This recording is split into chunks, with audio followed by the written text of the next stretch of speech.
Okay, Rich, got the counter modified for the 7.8 megahertz IF, and also did some component changes in the back here to make up for the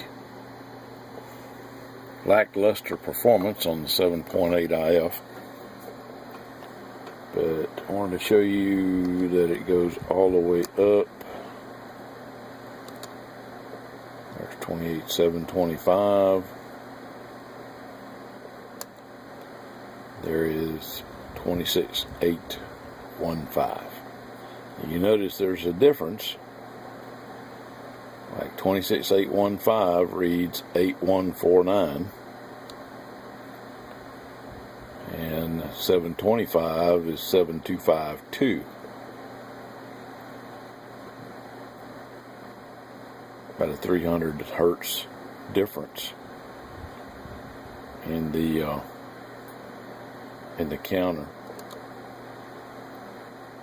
But all of them are like that. It does have an adjustment on the bottom.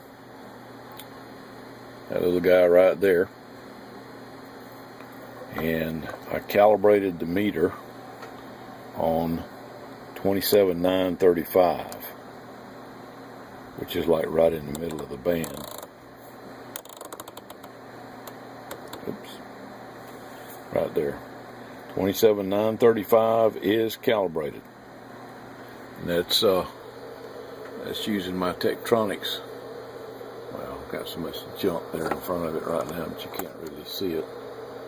But it's using my Tektronix frequency counter, and it has been calibrated itself. I can't see the sticker on it right now, but this year. So has the TFC 2700, and they both jive with this little counter on channel 93, but no guarantees for any other channel.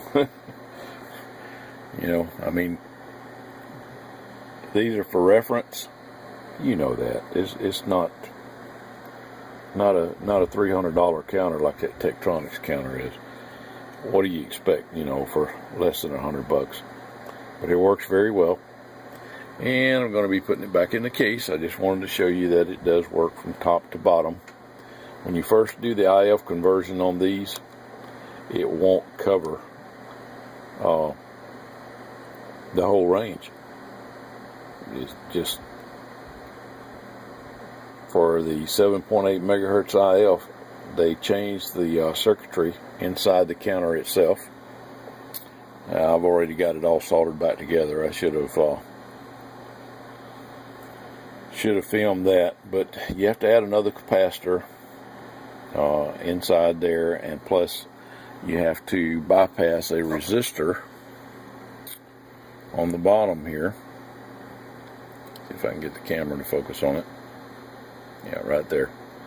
See, in between that diode and those stacked capacitors, I shorted the pads for that resistor that goes there. And also I doubled up the input capacitance. Instead of 1,000 picofarads, it's now got two 1,000 picofarads for 2,000 picofarads total.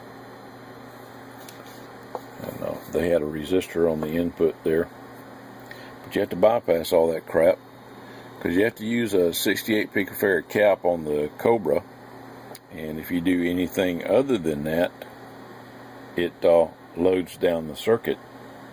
You know, if you try to use a larger capacitance to get more signal back here to this frequency counter. The Rangers and everything use a very high IF signal to feed to their counters. It's much higher than what it is at the test point on the Cobra.